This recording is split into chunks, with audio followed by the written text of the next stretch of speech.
Although this time of year brings the beauty of autumn trees, it is not a welcome time for many people. As evenings darken and winter approaches, there is a sense of sadness and being enclosed and limited, of being more alone. November is typically a time when we think of grief, bereavement, death, and loss. And we can recognize this awareness came through the celebration of Samhain, a time of the year which was seen as one of the turning points from activity and productivity to rest and acknowledgement of the interior life. And this was one of the gifts that emerged in Irish Christianity as people began to match the movement of nature with the movements of the heart. It's a gift that may be worth our attention, especially in our time. Because in our days we have become more aware of the fragility of our planet and our relationship to creation as creatures.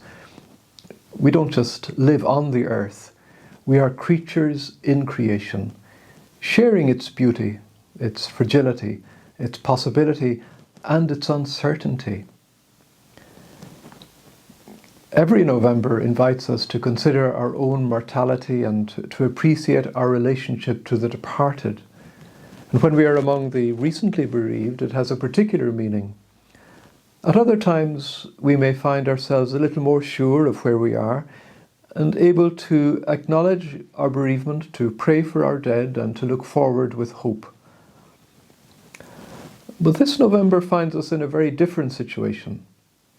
The pandemic means that each one of us has had an unexpected and unprecedented experience of limit and loss. Together and individually, we are trying to understand what it means, and we are unsettled often by not knowing where it is going. So these may appear to be serious and uninviting thoughts, but as we often hear, we are where we are. In the notes with this video, I offer some texts that I think may be helpful in holding this reality in our attention, in reading them, in paying attention to the other texts that might come to mind in this regard. You might consider, what does being where we are mean for your relationships, your work, your faith?